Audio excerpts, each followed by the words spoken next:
Voilà, messieurs, bienvenue dans ce plateau spécial sur Gabon 24. Le Gabon est un pays qui dispose d'une pluralité de médias et d'une institution qui régule ces médias, le Conseil national de la communication, devenu la haute autorité de la communication depuis les années 90, années de l'avènement du multipartisme. La liberté de la presse a été consacrée dans ce pays, la liberté de la presse qui peut se définir comme étant le droit de s'exprimer librement et en toute sécurité dans la presse et qui nous semble être un droit fondamental, mais ce n'est pas un acquis partout à travers le monde. À l'heure où la communauté internationale commémore la journée de la liberté de la presse, il est nécessaire de nous interroger sur l'expression de cette liberté au Gabon. Quel environnement propice à la liberté de la presse au Gabon?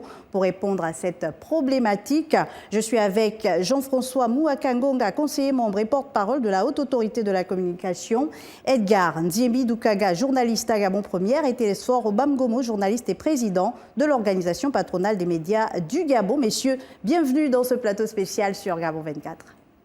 Merci. Mais alors, s'il faut s'en tenir à cette première définition qui n'est certainement pas exhaustive de la liberté de la presse, qu'est-ce qu'on peut retenir? Quel est le constat qu'on peut faire au niveau du Gabon? Est-ce que la presse s'exprime librement? Monsieur le conseiller membre. Merci. On nous donne l'opportunité, en qualité de régulateur, de donner notre avis sur cette question combien importante. Le régulateur répond oui, la presse est libre. Elle est libre parce que sur le plan juridique, cette liberté est consacrée. Elle tire ses sources d'abord de la Déclaration des droits de l'homme de 1789, et en même temps de la Déclaration universelle des droits de l'homme de 1948. Et donc, et de cette déclaration, nous avons également une disposition constitutionnelle qui, effectivement, reconnaît la presse, l'exercice de la presse comme étant une activité libre en République gabonaise. Donc, sur le plan juridique, nous pensons que oui. Maintenant, dans la pratique, on peut apprécier. On peut apprécier en fonction, effectivement, des observations des uns et des autres. Messieurs, vous êtes tous deux journalistes. La parole est donnée à qui veut la prendre. Est-ce qu'au Gabon, la presse s'exprime librement? Alors, je considère que la presse est libre en République gabonaise, indépendamment de quelques situations qui peuvent être soumises au débat, mais je pense que les journalistes s'expriment librement. Maintenant, dans cette liberté-là, il faut qu'on puisse essayer de voir naturellement ce qui est dit, donc qui va nous amener à pouvoir apprécier la qualité de l'écriture, la qualité du journaliste, le type de message qui est véhiculé. On va en débattre, mais n'empêche que je crois que globalement, la presse au Gabon, elle est libre. Ce d'autant plus que le Gabon ne vit pas en vase clos. Nous vivons quand même dans un environnement sous-régional bien connu, Guinée équatoriale, Congo-Brazzaville, Tchad, Cameroun à côté. Et lorsqu'on fait la comparaison avec les autres médias ou encore avec le traitement que les politiques ou l'exécutif réservent à ces médias-là, je peux objectivement dire et reconnaître que la presse est libre en République gabonaise. Edgar Ndiébi Doukaga. Oui, la liberté de la presse est garantie, évidemment, monsieur le conseiller le disait tout à l'heure, par le cadre juridique. Il y a aussi deux indicateurs. C'est d'abord l'engagement du gouvernement à subventionner les médias, notamment les médias du secteur privé. C'est un symbole de la vivacité de la démocratie. Le deuxième élément, c'est que dans les prisons du Gabon, il n'y a pas de journaliste qui soit condamné pour le délit de presse. Surtout qu'on a dépénalisé le délit de presse au Gabon. On a dépénalisé, mais soit dit en passant, il y a des pays où ils ont dépénalisé le délit de la presse, mais il y a encore des journalistes qui sont en prison. Par contre, la liberté de la presse au Gabon est-elle garantie dans tous les secteurs des métiers de la communication, notamment des ordres de presse? Pour ce qui concerne la presse, on va dire les médias du service public, la réponse peut être nuancée. Elle peut être nuancée. Est-ce que les journalistes qui sont en service dans les médias du service public sont libres? La réponse, on aura l'occasion d'en débattre. Occasion pour nous de revenir quand même sur le classement de Reporters sans frontières. En 2021, ce classement mettait le Gabon à la 117e place sur 180 pays qui sont donc classifiés à travers cet organisme-là. Monsieur le conseiller membre, pourquoi on en est encore à cela? Si effectivement la liberté de la presse est consacrée au Gabon, si effectivement il y a la pluralité des médias, il y a cette expression qui est libérée dans nos différents médias, qu'est-ce qui justifie cette place du Gabon? Écoutez, je suis moi-même étonné du rang occupé par notre pays. Par exemple, depuis 2020, 2022, nous avions sanctionné essentiellement, je vois, 3 médias par là. Nous avons sanctionné Congo News, oui. On l'a fait pour la cigare à chanter, et dernièrement, c'est 7 jours info, un média en ligne que nous avions sanctionné. Donc, si le critère est tenu par Reporters sans frontières est le nombre de sanctions ou une sorte de répression, selon ce qu'ils disent, mais j'attends voir pour 2022 quelle place le Gabon devra occuper. Non, je pense qu'il faut qu'on revoie les critères de classement. Et je réitère que vraiment la presse au Gabon s'exprime librement. Et il faut maintenant regarder dans cette liberté la qualité des contenus, des différents contenus. Oui. Et peut-être que le classement qui est attribué au Gabon et l'analyse qui est faite de ce classement, il ressort peut-être que les critères doivent les chercher au niveau des contenus. Mais si c'est sur le nombre de sanctions du régulateur, je pense que le Gabon ne devrait pas occuper la place qui est la sienne aujourd'hui. Et puisqu'on parle de contenu, messieurs, est-ce que la liberté de la presse voudrait dire, tout montrer, tout diffuser? Ah, pas du tout. Pas du tout. La liberté de la presse engage aussi un sens de responsabilité du journaliste. On ne peut pas être face à un fait qui peut être effectivement un fait réel, un fait établi, oui. et qu'on vienne servir ce fait-là à l'opinion sans tenir compte du contexte, du moment, sans choisir un angle qui puisse rassurer tout le monde, en même temps donner l'information, mais aussi en même temps protéger les susceptibilités. Donc je crois que c'est de la responsabilité du journaliste de savoir qu'on a devant nous un champ de liberté, mais que ce champ de liberté doit être utilisé de manière responsable. Et il arrive que la vie publique se confonde à la vie privée, surtout pour les personnes qui sont dans la sphère publique, les personnalités, les gouvernants. Comment le journaliste peut-il savoir où sont placées les limites pour lui de sa liberté en tant qu'homme des médias, de vouloir s'exprimer sur tel ou tel autre sujet, de faire la différence? Et on a toujours eu l'occasion de prendre cet exemple entre Ali Bongo Ondimba, chef de l'État, et Ali Bongo Ondimba, père de famille. Où se situe la limite? Est-ce que Ali Bongo Ondimba, chef de l'État, peut encore conserver sa vie privée? Ça dépend des questions. Si vous parlez du président de la République dans le cadre du fonctionnement d'une institution, c'est un homme public. Si vous parlez d'Ali Bongo Ondimba parce qu'il a des problèmes de santé, comme ça peut arriver à tout le monde, oui. en ce moment-là, ça relève de l'ordre privé, de la vie privée. Et je pense que, autant parce qu'il incarne l'institution de la République la plus haute, l'opinion a envie, le Gabonais a envie de savoir dans quel état de santé il se trouve, autant on devait en rester là, à donner cette information, à l'accompagner dans le sens de rassurer sur l'évolution de son état de santé. Mais on ne peut pas dire, tel qu'on le lit parfois dans certains médias sous la plume de certains confrères, qu'il est fini, on ne peut plus rien espérer de lui. Là, ça commence à sortir complètement du cadre d'émission de journaliste. Monsieur Télésphore. Moi, je l'aurais exprimé différemment. Oui. D'abord, concernant le classement de Reporters sans frontières, il faut dire que le classement de Reporters sans frontières se base sur certains critères. Ce n'est pas uniquement sur les sanctions. Ça marche également avec le niveau de démocratisation du pays. Oui. Et comme notre pays est dans une démocratie constructive, du moins en voie de construction, à partir de cet instant-là, la liberté de la presse, qui fait partie de cet élément de la démocratie, cet élément important de la démocratie, donc on est jugé également à l'aune de cela dans le cas de la liberté de la presse. Hein, ça, c'est le premier point. Deuxième chose, concernant ce que vous avez donné comme exemple sur le chef de l'État. Oui, il sera très difficile de faire un distinguo entre Ali Bongo, le citoyen, l'homme libre, et Ali Bongo, le chef de l'État. Pourquoi? Parce que la fonction est tellement pesante, est tellement lourde, que la marge manœuvre pour faire la différence, elle est quasiment inexistante. Maintenant,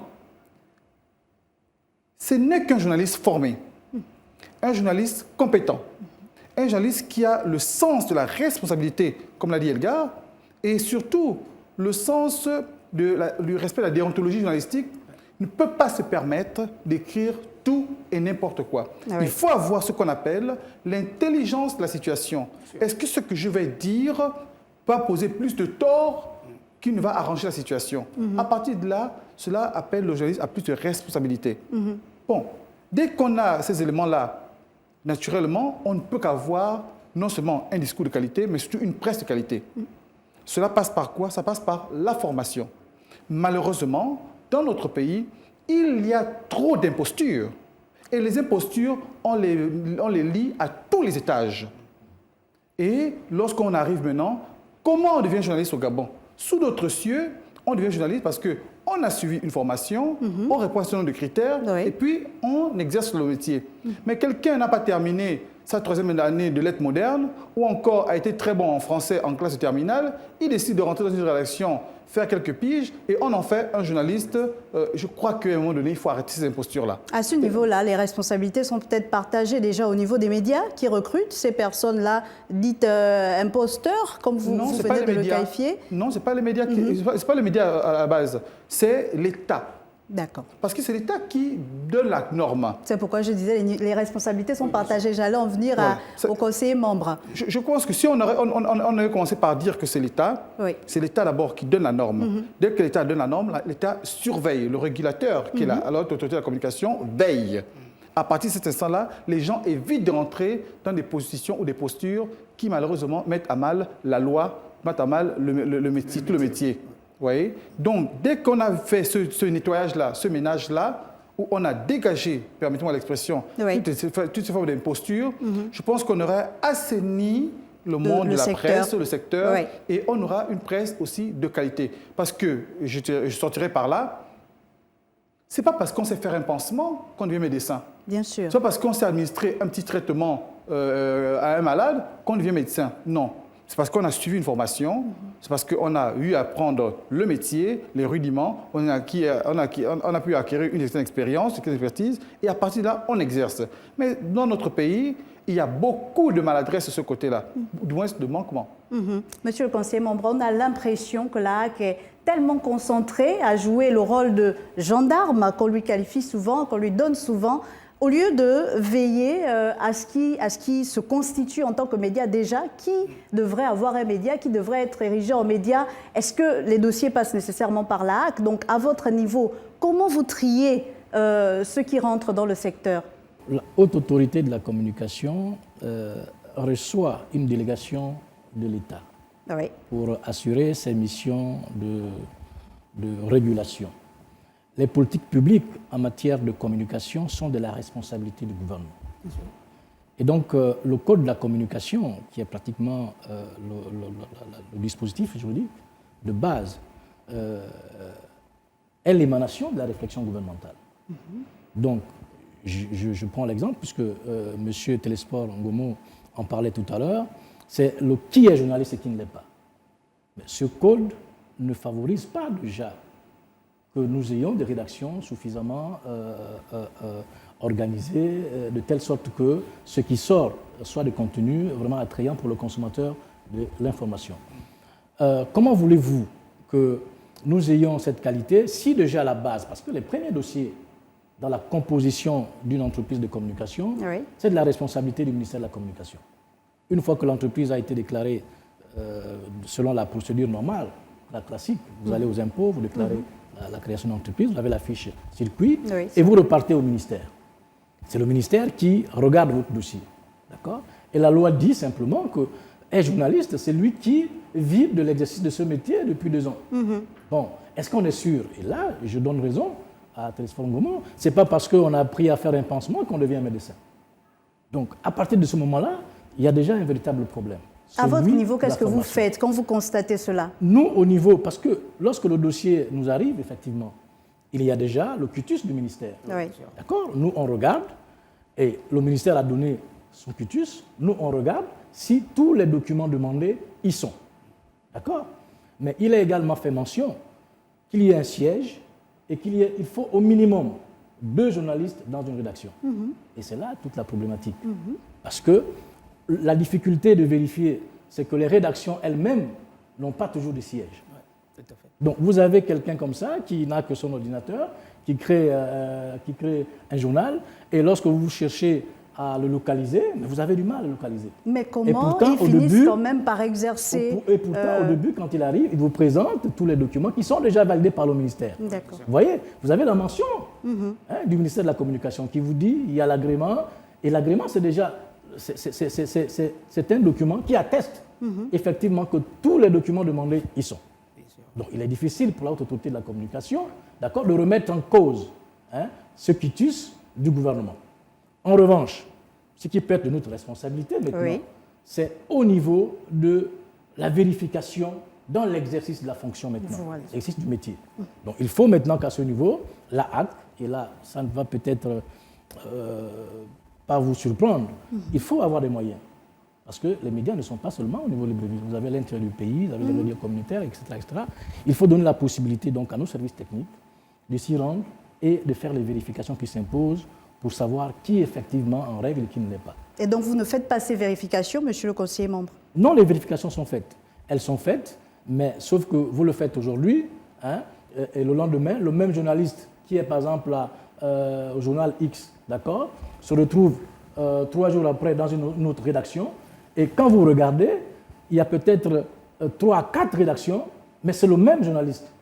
Donc il est difficile, dans ces conditions, de donner la qualité, même si vous êtes le meilleur.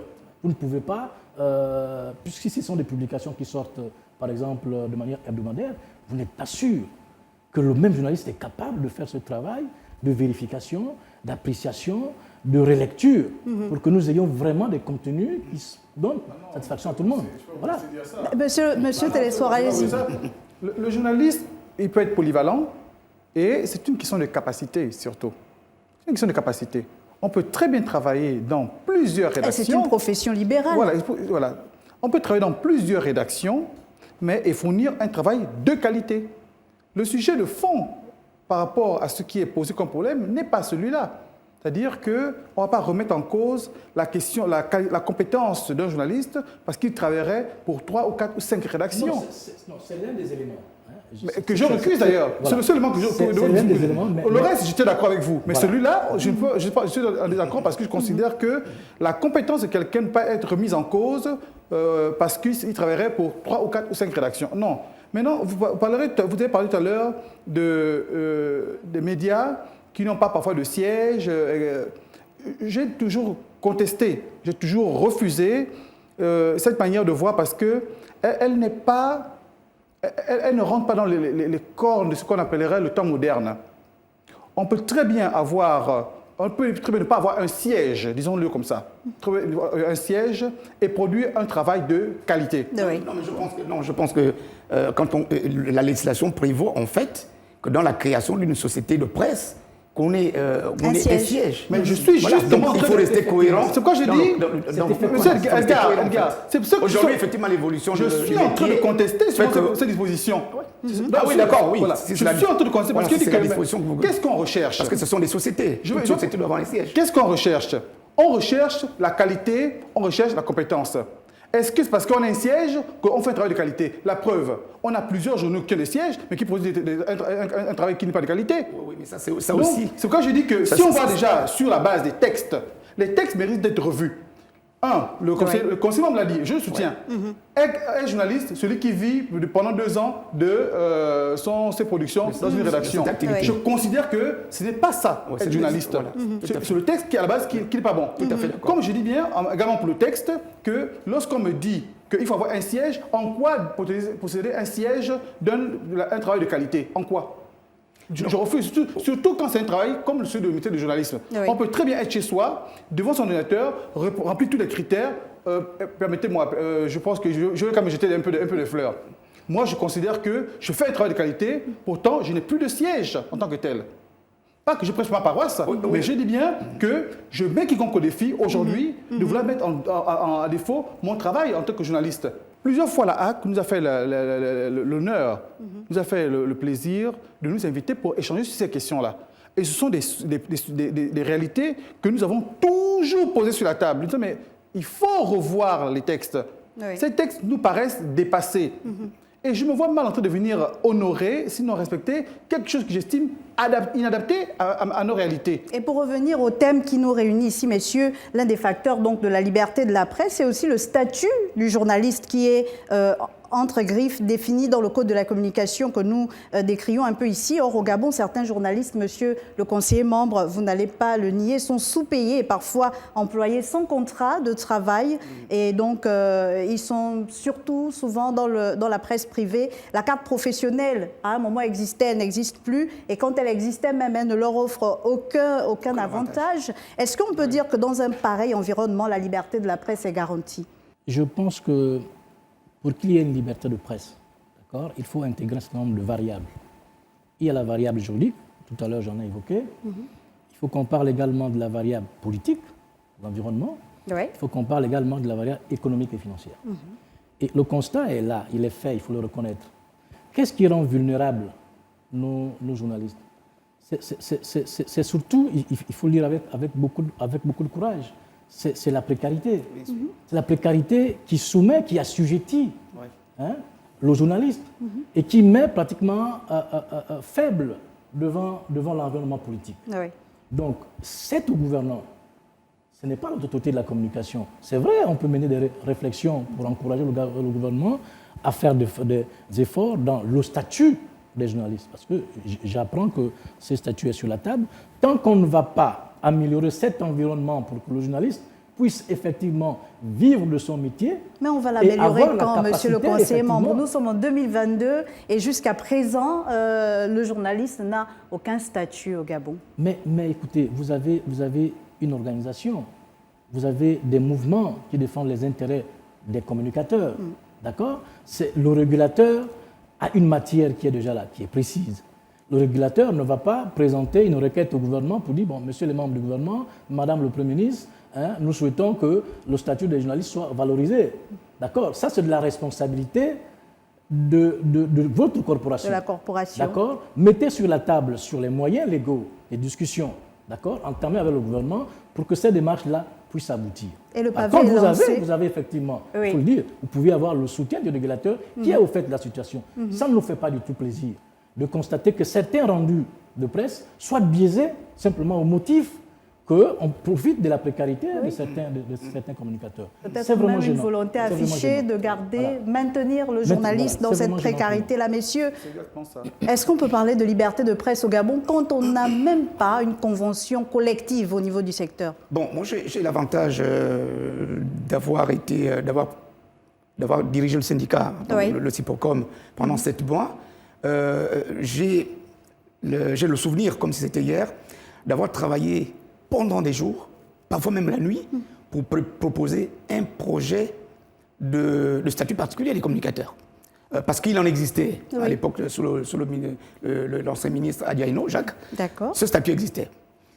Il y a tellement d'avantages dans ce statut que s'il était véritablement adopté, mettrait les journalistes, notamment du service public, à l'abri. Or, nous ne savons pas la difficulté que les différents ministres de la communication éprouvent à pouvoir amener ce document sur la table du Parlement pour qu'il y ait un débat entre les députés et les sénateurs, pour qu'on comprenne le bien fondé. Nous travaillons nuit et jour, nous travaillons les jours fériés, nous n'avons pas de vacances. Pendant que on déclare une journée fériée, les gens qui sont assis chez eux regardent la télévision, écoutent la radio, lisent les journaux. Mais quelle est la difficulté que les différents ministres éprouvent pour apporter ce document déjà travaillé, parce que nous l'avons remis entre les mains de l'ancien ministre de la Communication, à l'époque où moi j'étais aussi Procom, ce document n'est jamais parvenu sur la table du Parlement. Est-ce que c'est une volonté, M. Ngomo, peut-être pour clore cette première une victoire, partie, en fait, pour le ministre qui porterait ce dossier. une volonté finalement des autorités de maintenir... C'est pourquoi je disais que lorsqu'on parle de la liberté de la presse, on ne peut pas parler de la liberté de la presse si après on ne regarde pas le volet de la démocratie. Donc ça justifie bien la 117e place que nous occupons en réalité. dans ce traitement qu'on regarde, c'est-à-dire que là, c'est en toute objectivité. La subvention à la presse, je rends hommage sans cesse à Omar Bongo Ondimba. Et je me demande réellement, quelquefois, s'il a réellement laissé des disciples, lui qui était le grand maître. Pourquoi? Parce que voici un homme qui a laissé une subvention à 500 millions de francs CFA, déjà en plus qui était pas très élevé, hein. 500 millions de francs CFA pour tant de médias. Omar Bongo l'a fait, et puis d'année en année, depuis sa disparition, on se retrouve à la faire baisser. Quand le nombre de médias augmente. Et on se retrouve aujourd'hui à 100 millions, à peine 100 millions. Ce n'est pas ça rendre hommage à ce que le maître a enseigné. Ce n'est pas ça. Maintenant, comment ne pas être dans la précarité si l'État, qui est l'institution chargée de tenir les citoyens debout, ne joue pas pleinement son rôle? On parle de précarité, mais oui, on parle de précarité. Mais cette précarité, elle est finalement entretenue. Dans tous les pays du monde entier, la presse bénéficie de la publicité.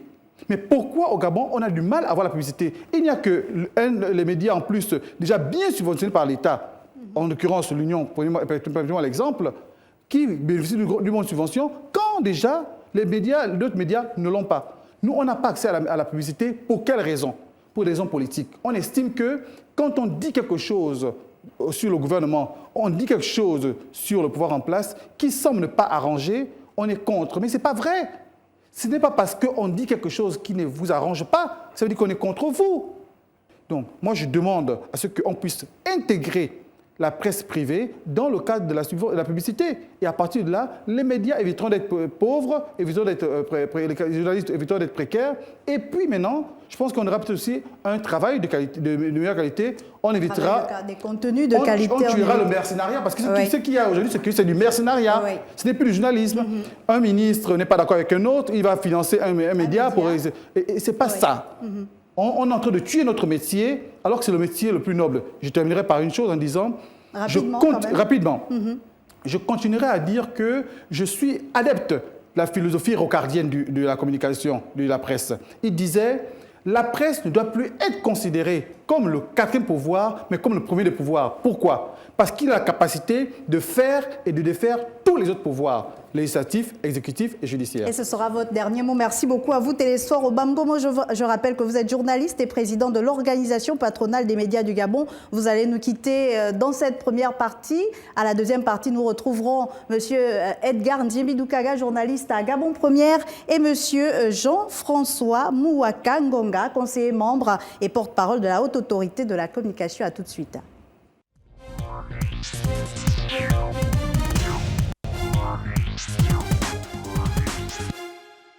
Deuxième partie de ce plateau spécial dans le cadre de la Journée mondiale de la liberté de la presse. Quel environnement propice à la liberté de la presse au Gabon? Pour en parler, je suis restée pour cette deuxième partie avec Jean-François Mouaka Ngonga, conseiller membre et porte-parole à la Haute Autorité de la Communication, et Edgar Ndiébi-Doukaga, journaliste à Gabon Première. Télésphore Obamgomo qui était des nôtres à la première partie et qui nous a laissé. Alors, Edgar Ndiébi-Doukaga, on était sur le statut du journaliste avant même de clore cette première partie. Vous avez fait un travail, mais aujourd'hui, qu'est-ce qui reste à faire? Puisque vous remarquez qu'au niveau du ministère, ce travail n'est pas pris en compte. Qu'est-ce qui reste à faire pour le statut? Moi, je pense que depuis 30 ans, les syndicats se battent. Les syndicats du service des médias du service public se battent. Toutes les grèves que nous avons connues, toutes les difficultés que nous avons connues, les syndicats ont changé de visage à chaque fois. Les syndicalistes aussi sont partis, pour certains, les anciens responsables des médias. Je crois que tous les combats ont été menés. Et aujourd'hui, le journaliste, par exemple, ce qui concerne les médias du service public, le journaliste est arrivé à un constat, c'est que soit le gouvernement n'a pas la volonté de pouvoir changer le statut des communicateurs, afin qu'ils soient indépendants, véritablement indépendants. Et ça se dit souvent au quartier. Peut-être que le gouvernement préfère, ou les hommes politiques préfèrent, des journalistes qui sont en permanence dans le besoin, et donc à qui on peut dire d'aller écrire n'importe quoi. Aujourd'hui, il faudrait qu'on ait, à un moment donné, soit un député qui porte ce projet de loi sur le statut particulier des communicateurs, soit un ministre. En réalité, on peut changer tous les ministres à la tête du secteur de la communication. Le seul qui réussira, c'est celui qui aura porté et fait voter le statut particulier des communicateurs. Vous qui êtes un journaliste du service public, est-ce qu'on peut parler de liberté de la presse dans un environnement où les journalistes sont fonctionnaires? En réalité, le statut social du journaliste, parce qu'il est fonctionnaire, ne change en rien sa volonté d'être libre. On est juste confronté à une réalité. C'est celle qui consiste, pour le journaliste, à voir son travail censuré par les responsables de son média. Est-ce que le journaliste ne s'auto-censure pas également le fait d'être dans un média, et on l'entend au quartier, comme vous l'avez dit, un média d'État, un média proche du gouvernement? Est-ce que finalement il n'y a pas cette comme épée de Damoclès qui pèse sur le journaliste en se disant, même dans les écrits, même quand le responsable ne l'a pas sanctionné, qu'il s'auto-censure? dans tous les médias, même dans le secteur privé, il y a des journalistes qui font beaucoup plus parler leurs convictions quand ils exercent leur métier. Je raconte souvent une histoire. Les gens au quartier ne se posent pas la question de savoir pourquoi on ne voit plus tel journaliste à l'antenne. Ça, c'est la question que les gens ne se posent pas. Ouais. On constate seulement qu'il n'est plus là. Mais ils ne savent pas que derrière, il y a parfois des sanctions, parce que ça aussi, c'est des sujets qui devaient intéresser la RAC. Et jusqu'à il y a des journalistes qui sont sanctionnés sans être notifiés. On sanctionne pourquoi? Mais pour la qualité du contenu? Parfois c'est parce qu'on a dit ce qu'on a vu. Et que les responsables qui sont chargés de valider le conducteur ne veulent pas que ça soit diffusé comme ça. Alors qu'en réalité, c'est parfois le fond du papier fait par le journaliste. Il reflète la réalité de ce qui s'est passé sans heurter le gouvernement. Ça, ce sont des réalités aussi. Au niveau de la haute autorité de la communication, je le disais déjà tantôt, les journalistes, la corporation vous taxe d'être gendarme quand il y a une dérive et on vous le concède. Mais alors, quand il y a des actions comme ça, quand il y a un journaliste qui, pour une raison ou pour une autre, a été censuré par ses responsables, qu'est-ce que la HAC fait ou doit faire? Il faut que la HAC soit informée. Nous avons un combat à ce niveau. Il faut dire que dans le cadre de l'application du Code de la communication, il est fait mention, il est demandé aux différents organes de presse de soumettre à la HAC leur programme en début d'année. Et malheureusement, c'est pas souvent effectif. Et là encore, Pourquoi? Parce que ce code nous permet. Comment voulez-vous que le régulateur, qui est chargé de vérifier effectivement si ce qui a été annoncé au départ, ce qui est fait réellement, n'a pas déjà reçu ce programme-là. C'est ce programme qui nous permet effectivement d'apprécier les contenus qui sont diffusés. À ce niveau-là, est-ce qu'il ne faut pas sanctionner les médias? Malheureusement, nous avions déjà à plusieurs reprises attiré l'attention des médias publics. Parce que les gens pensent toujours que lorsque nous prenons des décisions, c'est toujours pour les médias privés. Pas du tout. Nous avons, je ne veux pas citer des noms, mais nous avions déjà reçu les médias publics pour attirer leur attention, pour respecter le code de la communication. Ce code de la communication, quoi qu'on en dise, doit être, je vais dire, observé, à la fois par les médias publics, mais également par les médias privés. Il n'est pas du tout toléré que lorsqu'une grille de programme a été annoncée et présentée à l'autorité de régulation en début d'année, et qu'en cours d'année, une émission soit retirée sans que la haute autorité ne soit informée. À ce moment, il devrait y avoir des sanctions également. Malheureusement. Donc il revient maintenant aux journalistes qui a été victime, d'une telle situation, de saisir d'abord la hiérarchie, d'accord? Si la hiérarchie est saisie et qu'aucune décision ou aucune explication n'a été donnée et qu'il puisse trouver l'assentiment du journaliste, s'il n'est pas satisfait, et là, en ce moment, il peut écrire effectivement à l'autorité de régulation en présentant effectivement qu'en début d'année, sur la base du programme qui vous a été donné, il y avait telle émission et elle a été retirée parce qu'on a estimé qu'elle n'était pas bonne. Et en ce moment, on ouvre les discussions avec les responsables de médias. Vous renvoyez beaucoup la balle du côté des journalistes, mais il y a également que la HAC devrait s'auto-saisir de ces questions-là, qui sont des questions vitales pour... Mais madame, l'autosaisine, il faut être informé. Vous l'avez souvent constaté. C'est pourquoi je dis la HAC devrait sanctionner les médias de service public qui ne transmettent pas la grille des programmes. C'est ce qui est fait. Moi, je pense que lorsque le nouveau président est arrivé, Gervais Ngoyi Moussavou, qui est un passionné de la presse, un travail intéressant en train d'être fait, d'accord, pour sensibiliser les médias. Parce que réguler, ce n'est pas seulement sanctionner. La régulation consiste également à accompagner les médias pour que les contenus soient beaucoup plus attrayants. Et ce travail, nous ne le faisons pas seuls dans nos bureaux. Nous avions des échanges permanents avec les différents organes de presse pour éviter que ce genre de situation ne puisse se produire.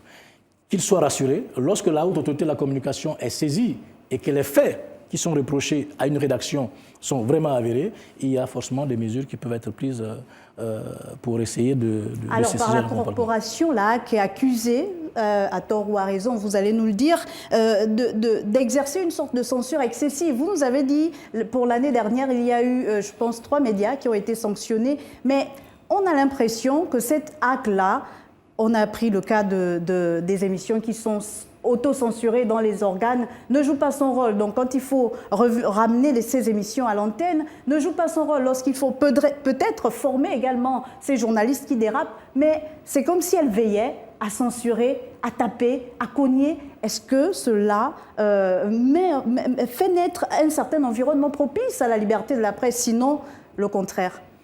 Non, il faut d'abord que je revienne sur l'affirmation que vous faites.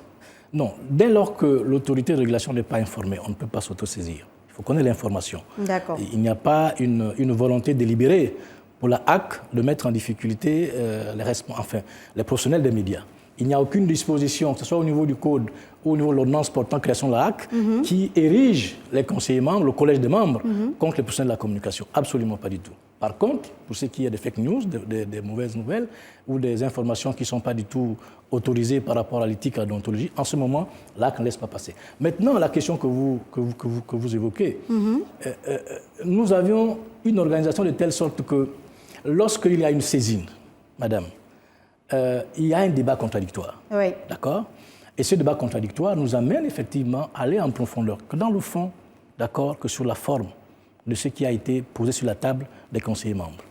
Comment voulez-vous qu'un média qui a été suffisamment interpellé, suffisamment sensibilisé sur la sortie, on en parlait, je ne vais pas citer, vous avez vu l'un des médias, la une de ce matin, mais comment voulez-vous que dans un pays où la démocratie, il a évoqué, qui est en pleine construction, d'accord, on puisse laisser aux hommes de médias de s'exprimer en tenant compte j'ai envie de dire, des expressions qui ne participent pas, d'accord, à la construction de la conscience collective. Est-ce qu'il n'y a pas aussi des sortes de pesanteurs politiques qui pèsent sur la HAC? Pas du tout.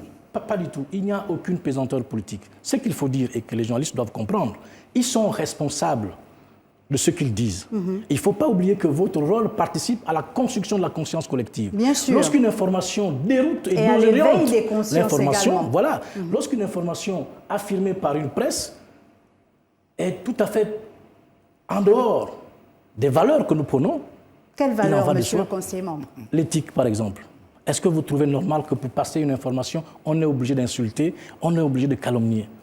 Est-ce qu'on ne peut pas trouver une autre façon de faire passer la vérité en dehors de la diffamation? D'accord?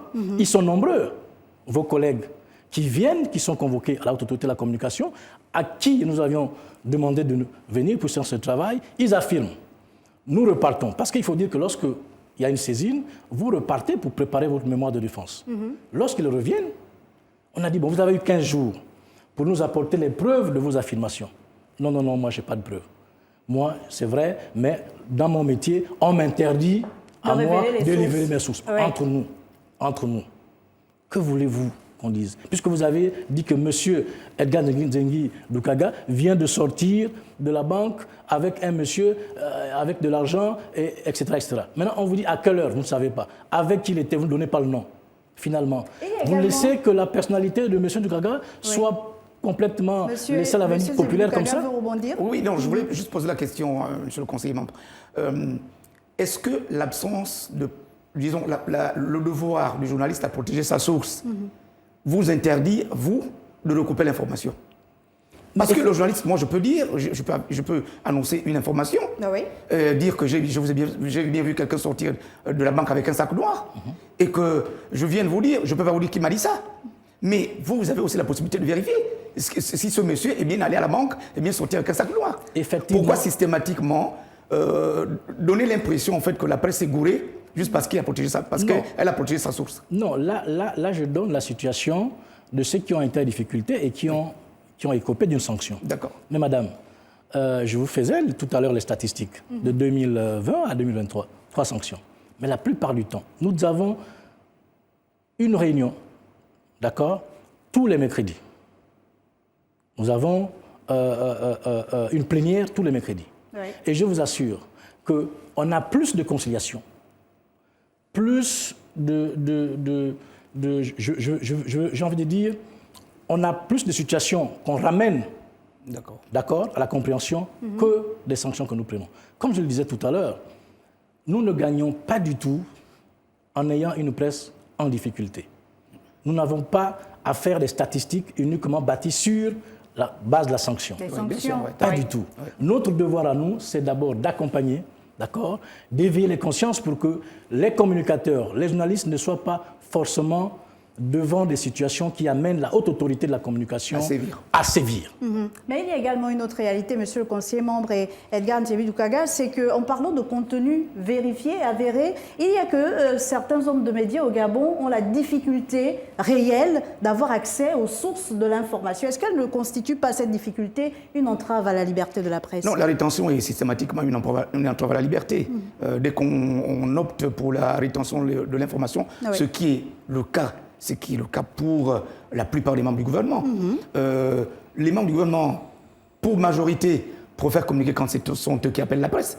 Mais rarement quand c'est la presse qui va vers le cabinet des membres du gouvernement pour solliciter à recouvrer une information. Alors, devant ce statu quo, qu'est-ce que la presse a le droit de faire? Mais spéculer. La conséquence de la rétention de l'information, c'est la spéculation. Et la spéculation, ça fait partie des outils que le journaliste dispose entre les mains pour pouvoir pousser les sources à s'exprimer. Les sources à s'exprimer, malheureusement, à réagir. nous ne devions pas en arriver là. Oui, monsieur. Nous sommes en tant que médias, nous accompagnons les pouvoirs publics, qu'on soit du privé ou du public, nous accompagnons les pouvoirs publics pour éveiller les consciences, pour informer. Mais si nous sommes face à ce mur de la rétention, évidemment, c'est la porte ouverte à toutes les spéculations, à tous les abus. Et parfois, c'est en spéculant qu'on pousse ceux qui ont la décision, ceux qui ont la parole, à la prendre, tout simplement. Monsieur le conseiller membre, est-ce que l'absence, du moins la difficulté d'avoir accès aux sources de l'information n'est pas donc une entrave à cette liberté de la presse? Bien évidemment, c'est une entrave à la liberté de la presse. Et je parlais d'un outil, la carte de presse, qui n'existe malheureusement plus aujourd'hui. Je ne sais pas d'ailleurs pourquoi, vous aurez l'occasion de nous en parler. Non, mais elle existe. Elle existe. La commission se tient toujours, sauf que cette carte, justement, on revient à ce que disait Télésphore, cette carte est attribuée à n'importe qui. Voilà. Mais pas forcément aux journalistes, formés pour faire ce travail. Le texte actuel, disait monsieur le conseiller, il y a un cadre juridique qui accorde le statut de journaliste à celui qui exerce et qui vit de ce métier. Malheureusement, elle est donc donnée à tout le monde. Il suffit même quand on ne fait pas partie de la société de presse, il suffit d'aller solliciter à être pigiste dans un organe de presse. On vous donne une attestation d'emploi dans ce média de presse. Vous la présentez à la commission de la carte de presse et vous la délivrez. Et vous êtes bien journaliste. Il y a également une responsabilité de l'État et donc de la HAC et peut-être du ministère de mener aussi des enquêtes par rapport à ces journalistes à qui on octroie cette carte de presse. Effectivement, je pense qu'il y a un travail collégial à faire entre le ministère de la Communication et la Haute Autorité de la Communication, qui est d'ailleurs membre de la commission chargée de l'attribution des cartes de presse. Ce qu'il faut dire, c'est que quel est le contenu que nous donnons à cette carte de presse? C'est ce que j'allais dire, et même quand elle existe. Quelle est la valeur que nous donnons à cette carte de presse? Tout à fait. Il faut que cette carte de presse soit le résultat, d'accord, d'une enquête menée, vérifiée d'abord sur le document administratif qui ont été présentés, en affirmant effectivement, en attestant qu'effectivement le demandeur a suivi la formation du journaliste, d'abord, tout à fait. Ensuite qu'il soit dans une rédaction reconnue, d'accord, avant de la lui attribuer. Et derrière, même lorsqu'elle est attribuée, il faut vérifier. Il faut repartir vers la haute autorité de la communication, qui est le régulateur, pour regarder quelles sont les sanctions que ce journaliste a écopées durant l'année. S'il a été sanctionné une fois, 2 fois ou 3 fois, quel est l'intérêt de donner une carte de presse à quelqu'un qui ne respecte pas les principes du fonctionnement journalistique? Cela, c'est d'une part, monsieur le conseiller membre. Mais quand moi, je suis détentrice de la carte de presse et que je reviens à mes sources d'information, que je n'ai pas accès à certaines sources de l'information. Je vous allez-y, madame. C'est pour ça que je disais tout à l'heure, quel est le contenu? Si nous donnons un contenu assez consistant, on donne de la valeur. Et qui doit donner le contenu à cette carte? Ce n'est pas la Haute Autorité de la Communication. Je disais tout à l'heure que la conception des politiques publiques, les statuts du journaliste, ce n'est pas nous, c'est le gouvernement. Bien sûr. Donc il faut donner à cette carte une valeur. Cette valeur qui est vraiment détenue par le détenteur de cette carte-là. Ce qui ferait que lorsqu'il se présente dans un cabinet ministériel ou vers une institution, avec sa carte, qu'il accrédite. C'est une accréditation qui l'autorise d'avoir un accès facile. Bien sûr. Et si l'autorité, d'accord, le détenteur de l'autorité de l'État refuse de vous recevoir, je pense de mon point de vue que si nous voulons avoir une presse libre, il faut que le détenteur puisse écrire à la Haute Autorité de la Communication. Oui, tout à fait.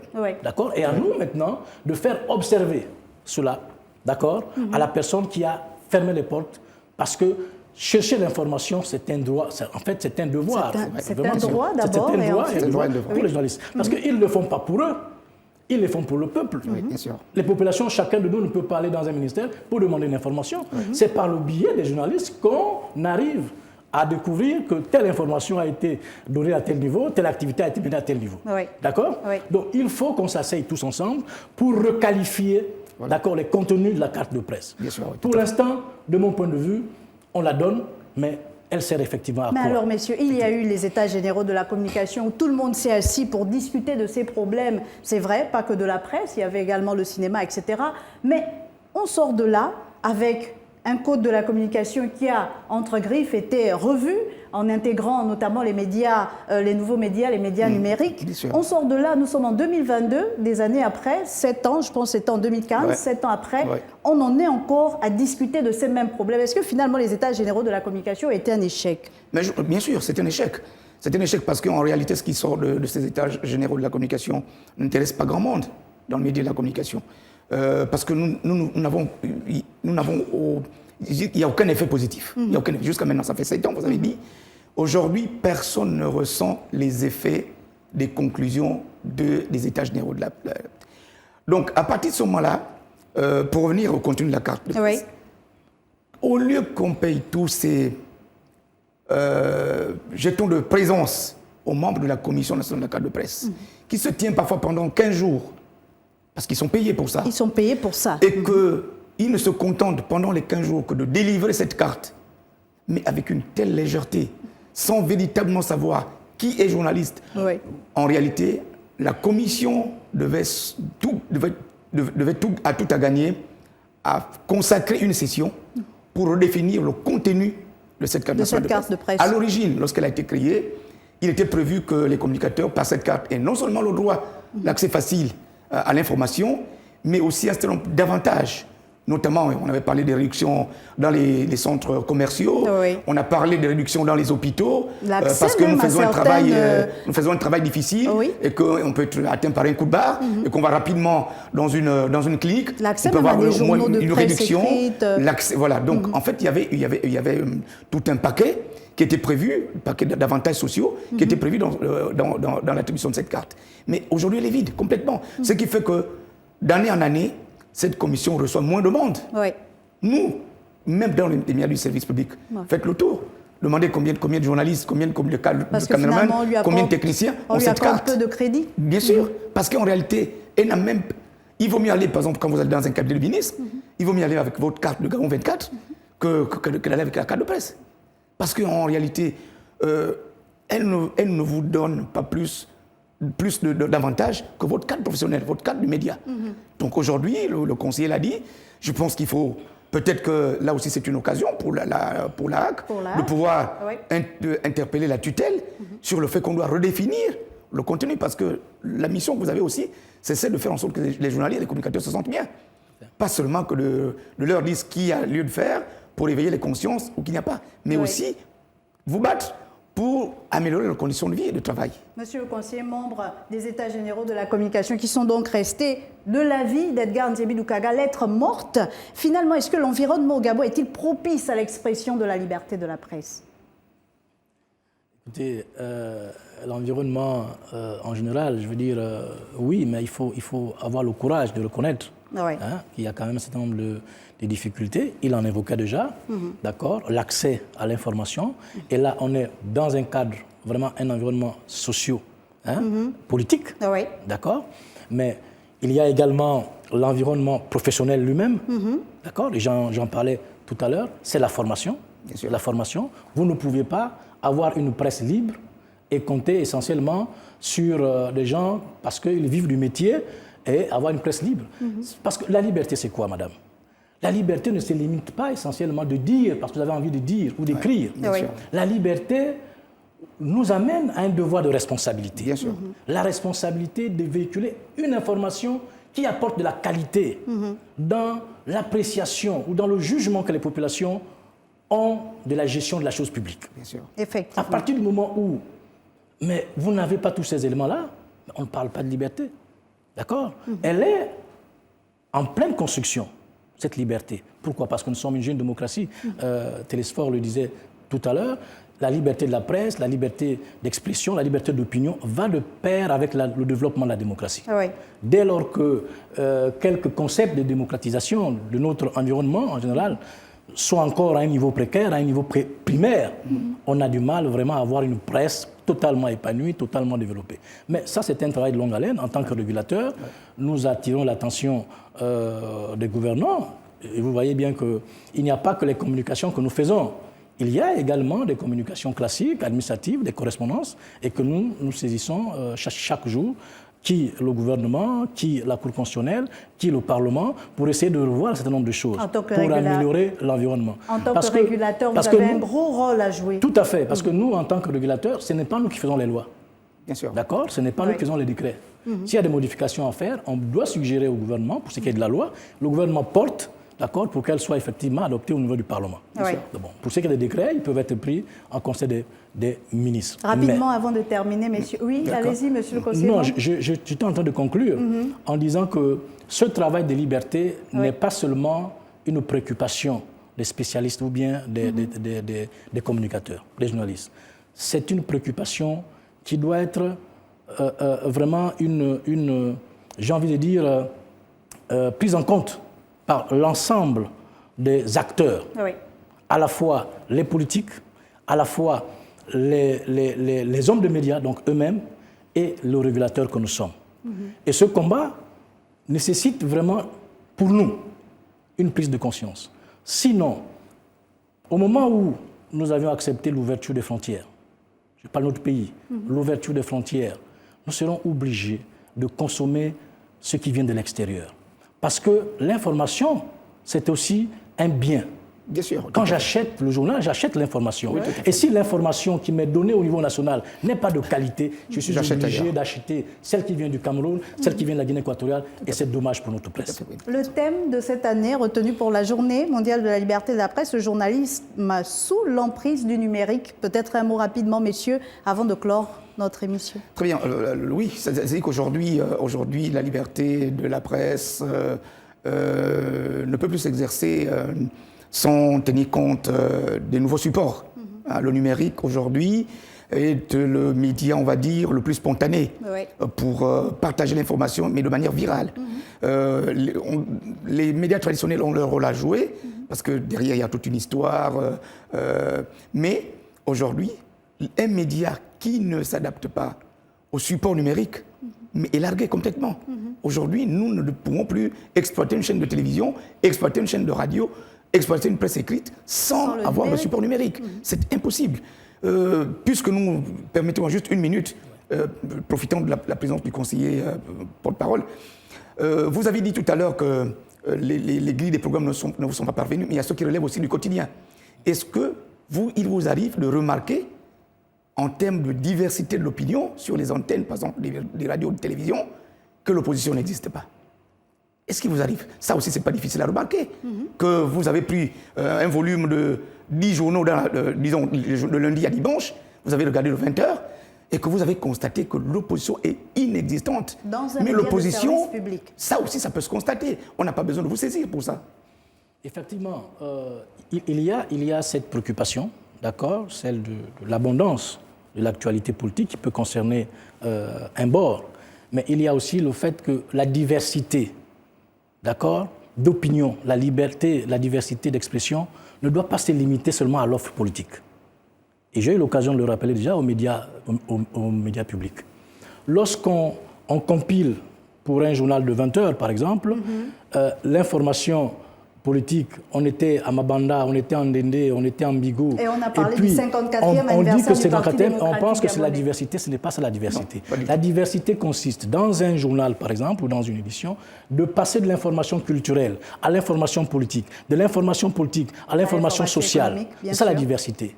Parce que ce que nous constatons malheureusement, c'est qu'il y a une charge énorme, d'accord, des émissions essentiellement basées sur tout ce qui, entre guillemets, a un rapport avec la politique. Et vous avez sur le plateau, au-delà de mes responsabilités de conseiller membre porte-parole, je suis également président de la commission spécialisée permanente de la liberté d'expression. Et cette liberté doit pouvoir s'exprimer. C'est par les médias, rien que par les médias, que le peuple a la possibilité de se faire une opinion sur ce qui se fait. Et c'est par les médias qu'on arrive à construire, d'accord, une population à même d'apprécier objectivement ce qui est fait par le gouvernement. Et une démocratie solide. Merci beaucoup à vous, Jean-François Mouaka Ngonga, conseiller membre et porte-parole de la Haute Autorité de la Communication, c'est au Gabon. Et merci à Edgar Ndiébidoukaga, journaliste et né dans le métier à Gabon Première. C'était un plaisir. C'était un plaisir, messieurs, d'être avec vous. Merci aussi à Télésoir Obamgomo, journaliste également et président de l'OPAM, qui était avec nous en première partie de cette émission. Merci à vous, chers téléspectateurs, d'avoir été des nôtres. Je vous dis à très vite sur Gabon 24.